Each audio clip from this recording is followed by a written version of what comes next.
Okay, it's me again, and in this video, I'm going to talk about another USB refrigerator.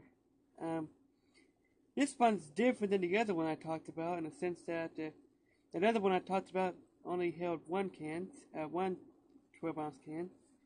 This one can hold two 12-ounce cans stacked on top of each other, or one 12-ounce bottle, the 20-ounce bottle.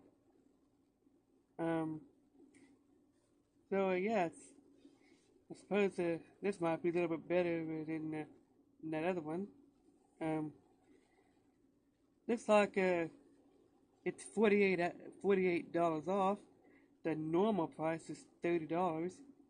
I mean, excuse me. The normal price is about $80, and it's $30 right now because it's some discount. This might come in handy too. Yeah, it's an interesting device. Anyways, yeah, it's USB powered. That's it for this video. Bye.